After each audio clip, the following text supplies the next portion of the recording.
تبعهم بإحسان إلى يوم الدين.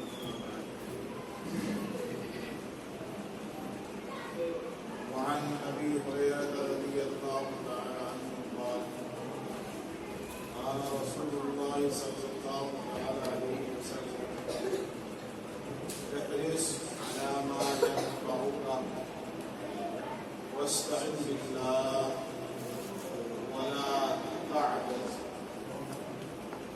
أو كما قال صلى الله عليه وسلم.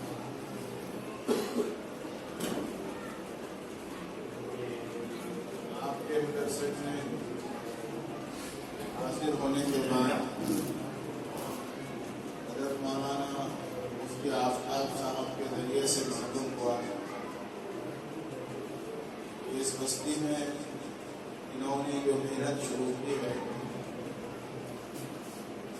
جہاں ان کی محنت کا میدان ہمارے مدرسے کے چھوٹے چھوٹے طلبا ہیں، وہیں پر ان کی محنت کا جو میدان ہے وہ بستی کے نوجوان اور بالغ مرد حضرات ہیں،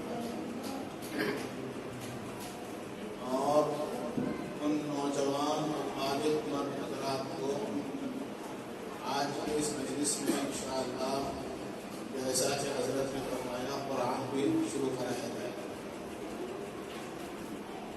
تو اسی سلسلے میں میں نے یہ حدیث آپ کے ساتھ پڑھی. اس حدیث میں حضور پاک صلی اللہ علیہ وآلہ وسلم نے 3 نصیحتیں کی. کتنی نصیحتیں کی؟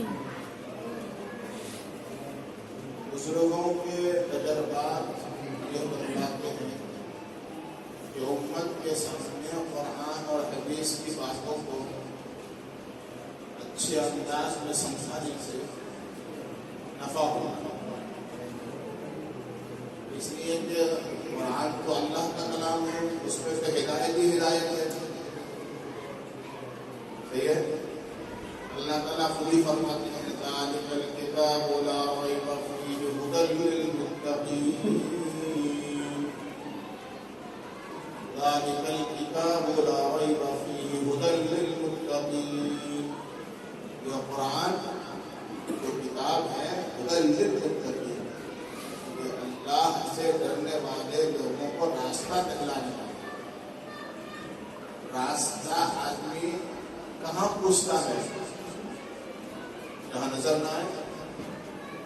کہ ہم کہیں جائیں اور آنے کا پتہ ہو تو پوچھتے ہیں.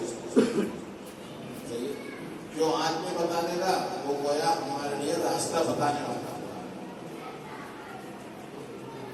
تو چونکہ یہ قرآن انسان کو زندگی کیسے گزارنی چاہیے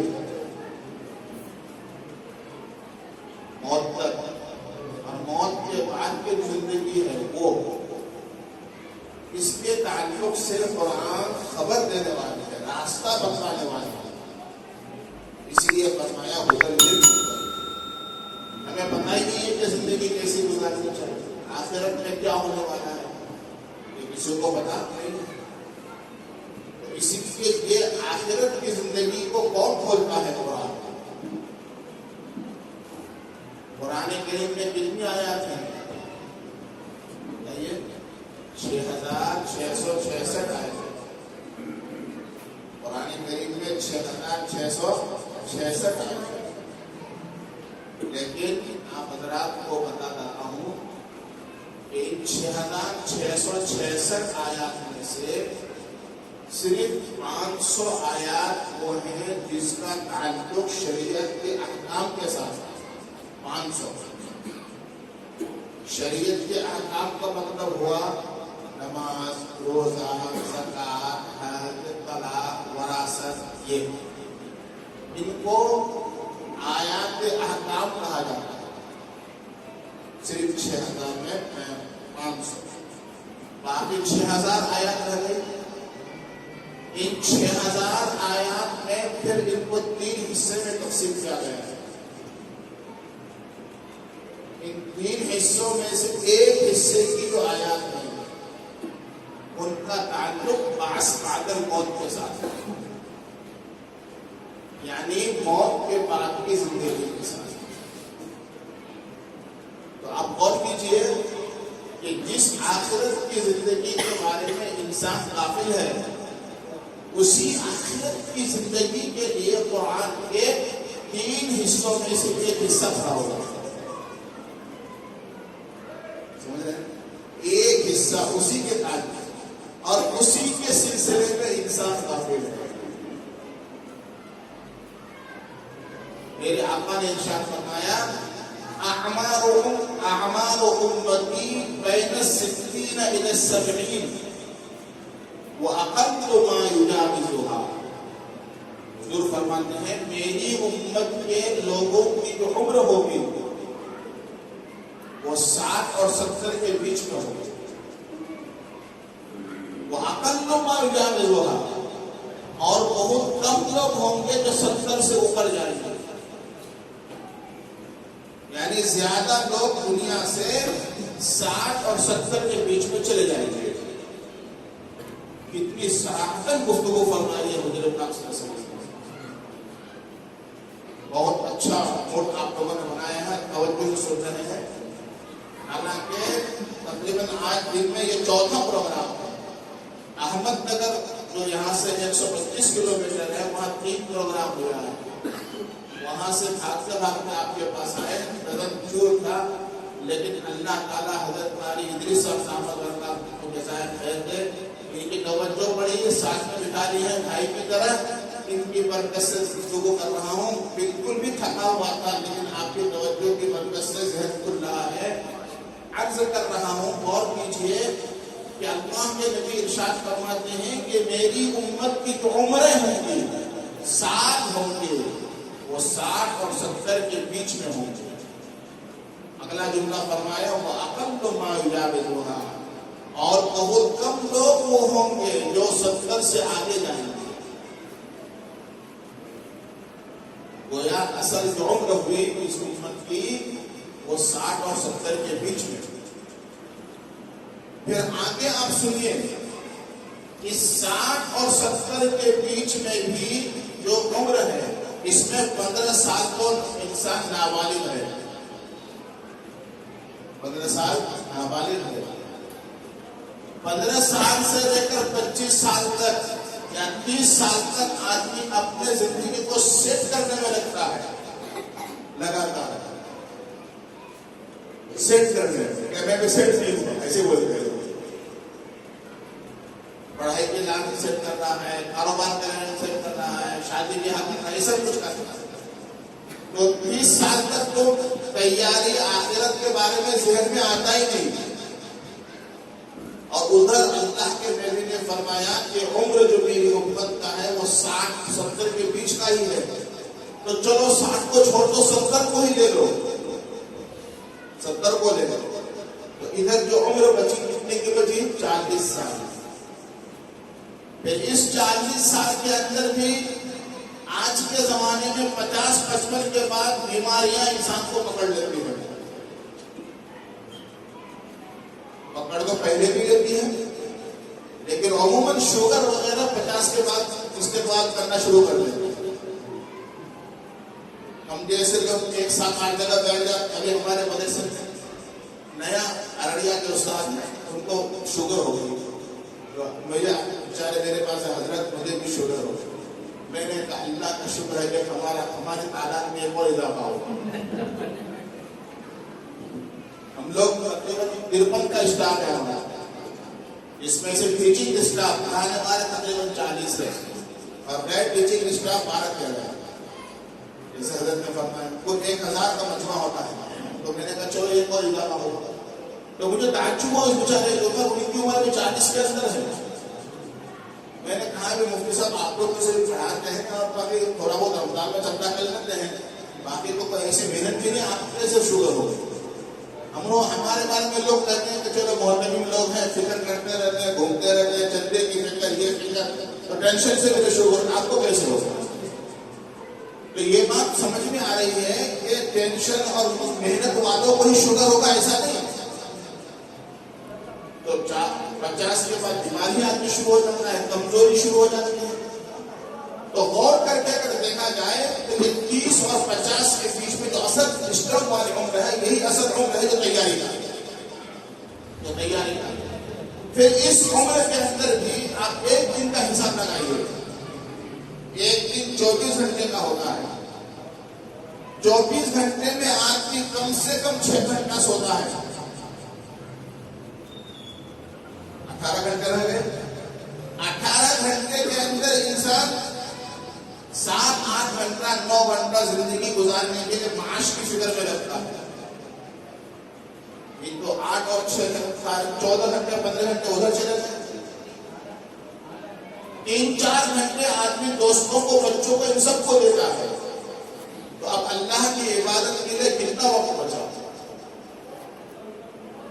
اور یہ جو گفتگو کر رہا ہوں یہ تو صرف لفظی گفتگو نہیں، تجربے کی بات ہے. اب آپ غور کیجیے کہ اس کے باوجود بھی اس زندگی کے لیے ہماری کتنی محنت ہے، انتھک محنت ہے. کوئی شخص اس زندگی کے ایام کو پورا کرنے کے لیے محنت میں کمی نہیں کرتا. لگا ہوا ہے صبح سے لے کر شام تک، شام سے لے کر صبح تک لگا ہی ہوا ہے.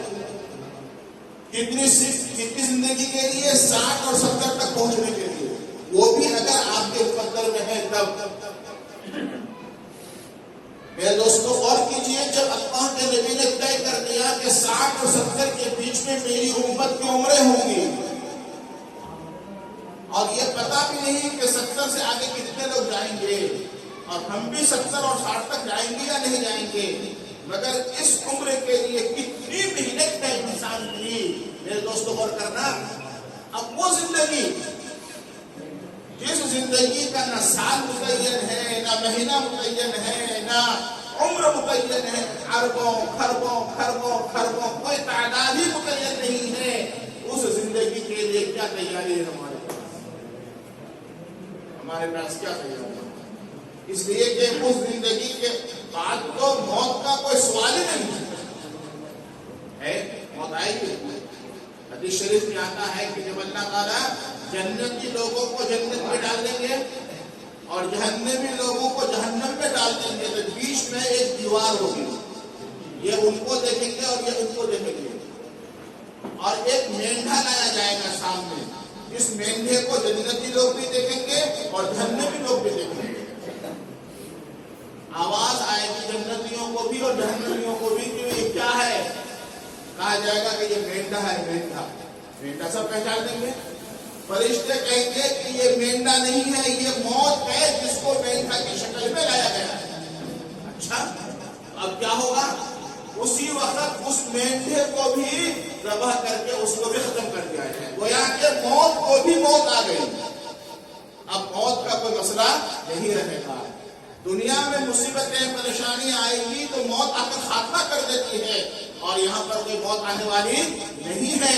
میرے پیارے بھائیوں، اس حالت کو دیکھ کر جنت کے لوگ اتنے خوش ہوں گے کہ لگتا ہے کہ خوشی کے مارے وہ مر جائیں اگر موت ہوگی. سمجھے بات کو؟ اگر دوبارہ موت ہوتی تو جنتیوں کو اتنی خوشی ہوگی کہ خوشی کے مارے مر جاتے کہ اب تو کوئی موت ہی نہیں ہے. اور جہنمیوں کو اتنا غم ہوگا کہ اس غم کی وجہ سے یہ مر جاتے، مگر چونکہ موت کو بھی موت آ گئی ہے تو ان کو بھی اب موت نہیں آئے. بھائی بات سمجھ رہے ہیں آپ لوگ یا نہیں؟ وہ زندگی کی بات کر رہا ہوں، آخرت کی زندگی جس کے بعد کوئی موت آنے والی نہیں ہے. میرے پیارے بھائی دوستوں کو یہ بتاؤ کہ اس زندگی کے لیے ہمارے پاس کیا تیاری ہے جو کبھی ختم ہونے والی ہے. ابھی حضرت ایسا فرما رہے تھے کہ اس زندگی کا سارا دار و مدار اس زندگی پر رکھا گیا ہے.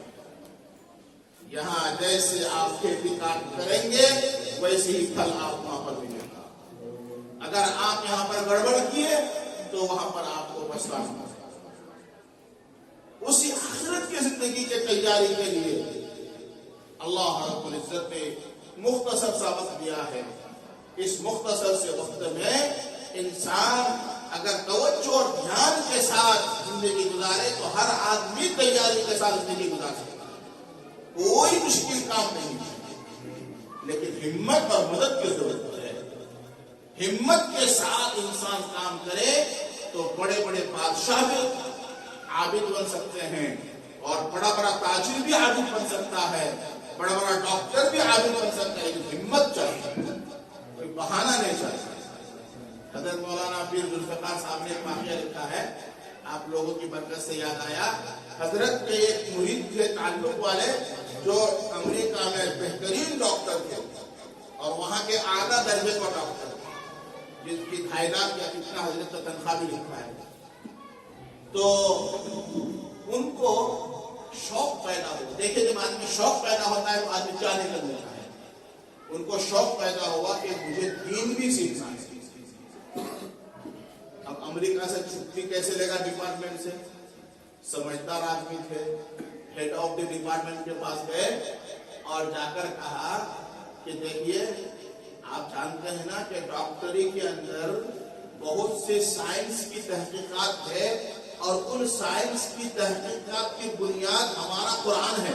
چھٹی لینے کا طریقہ نکال لیا، ہمارا قرآن ہے، یہ تو آپ بھی مانتے ہیں؟ ہاں ہم تو مانتے اس کو۔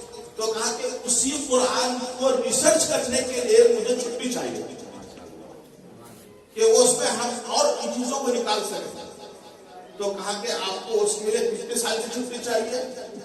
میں کہا 4 سال کی چھٹی چاہیے۔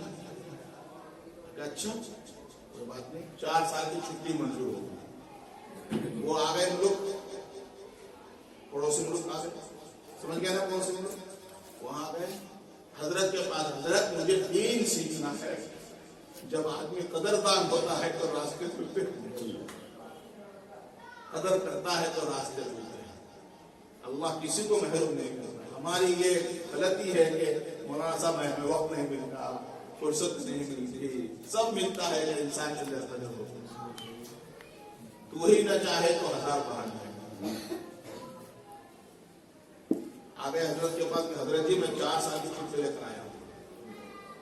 حضرت اپنے مدرسے کے تمام اساتذہ کو بلایا اور سب کو بلا کر کہا کہ دیکھو بھائی، یہ آدمی نے 4 سال کی چھٹی لے کر آیا ہے، ان کو ہمیں عالم بنا دینا ہے۔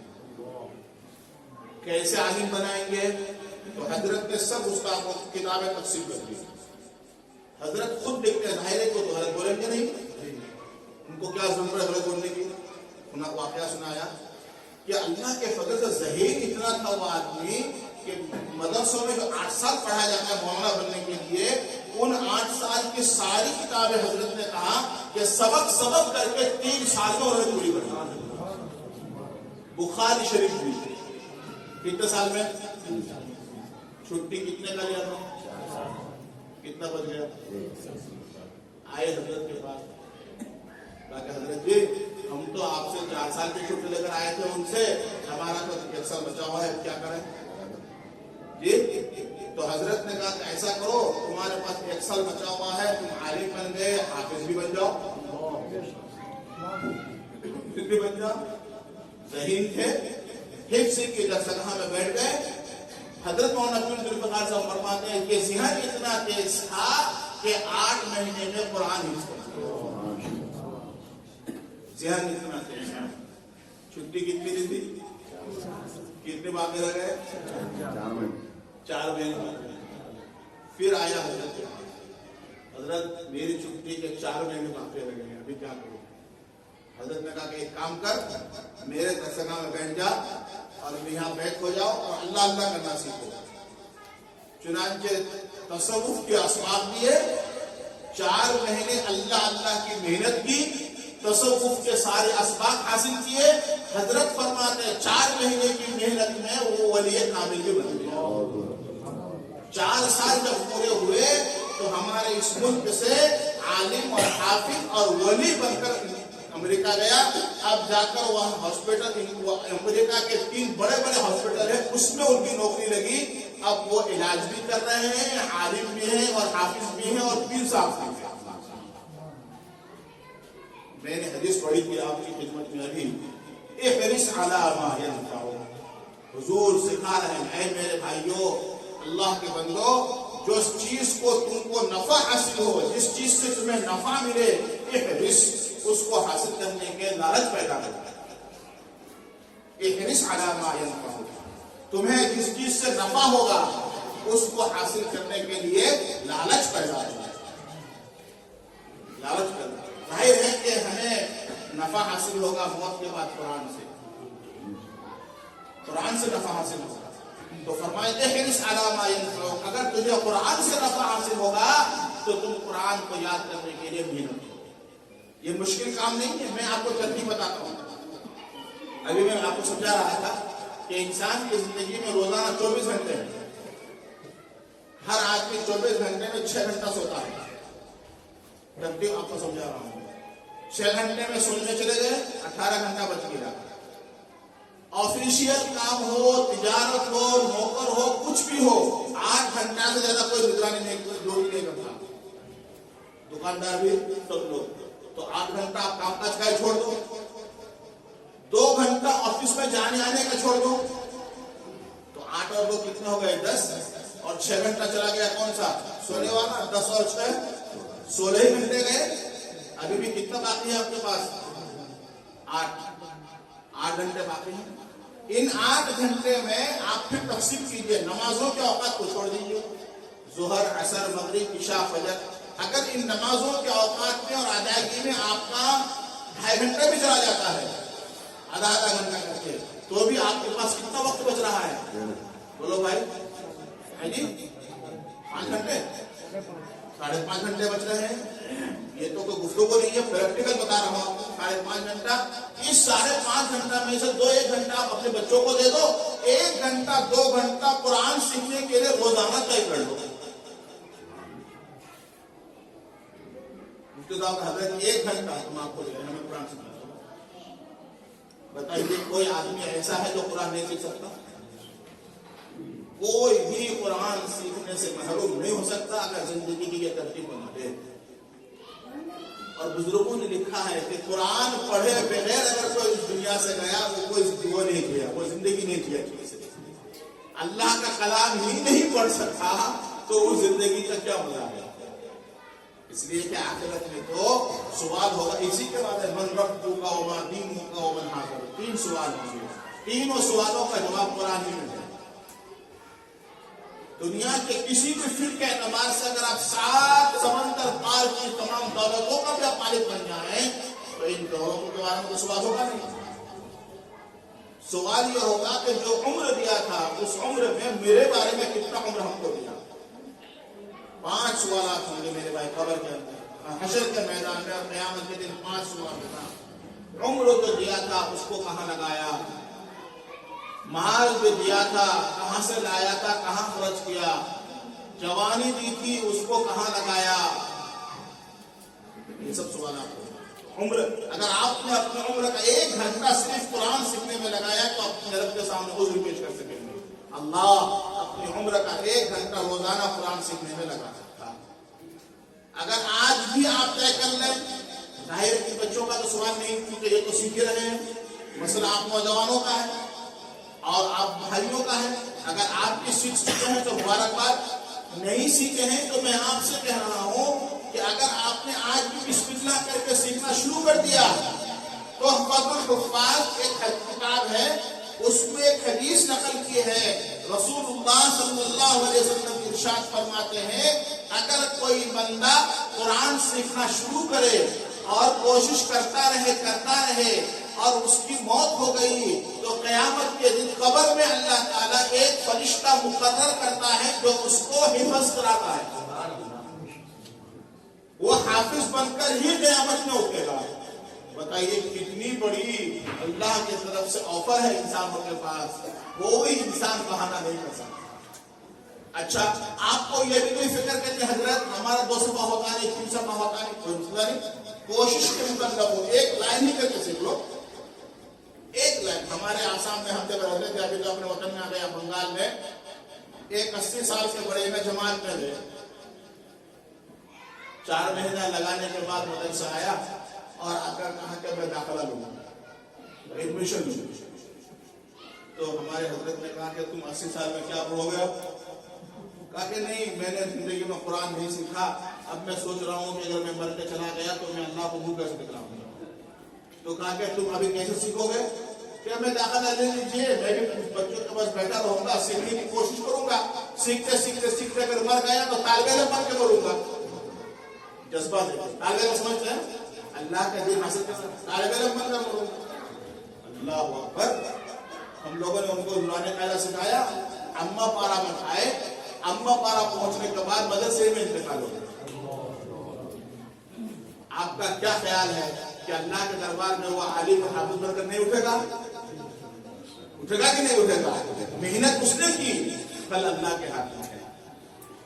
اس لیے حضور نے فرمایا احرص علی ما ينفعک، اے میرے بندو، اللہ فرماتے ہیں کہ تمہیں جو چیز نفع دے اس کو حاصل کرنے میں پوری کوشش کرو، لالچ پیدا کرو.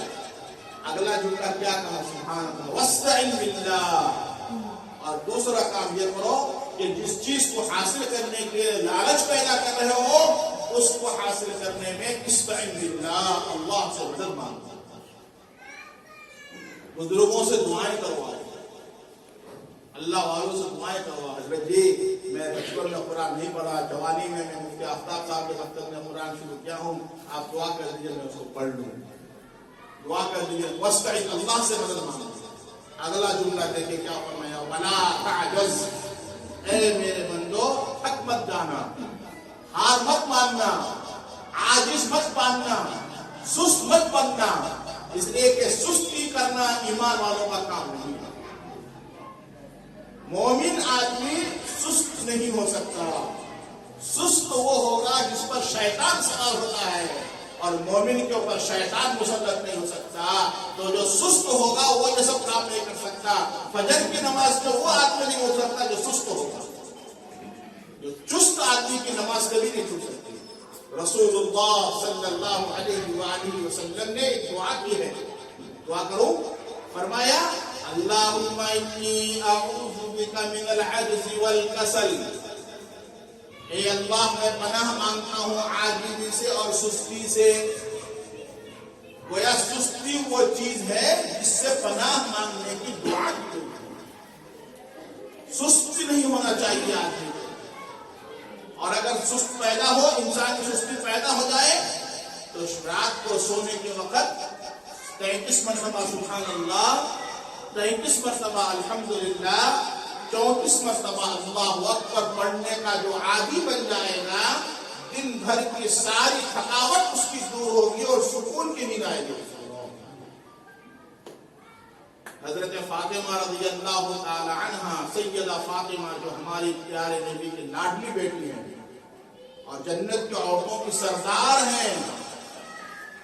یہ کیا مقام ہوگا؟ نبی کی بیٹی جنت کی عورتوں کے سردار ہیں. اپنے ہاتھ سے چکی پیسنے کی وجہ سے ہاتھوں میں گٹے پڑ گئے تھے، اور مشکیزہ پانی کا اٹھانے کی وجہ سے سینے میں چوٹ لگ گئی تھی، دھبا پڑ گیا تھا.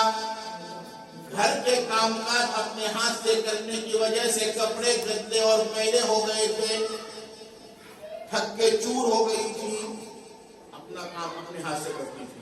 شہنشاہ دو جہاں کے صاحب کی صاحبزادی، جن کے لیے اللہ نے دنیا پیدا ہے، ان کی بیٹی کا یہ کام ہے. غور سے سنو میرے بھائیو. حضرت علی نے ایک دن کہا، فاطمہ ابو جی کے پاس بہت سارا غلام آیا ہوا ہے، آپ بھی چلے جاؤ، ایک خادمہ لے کر آ جاؤ، گھر کا کام کاج کر دے گی تو تمہیں کچھ آرام مل جائے گا.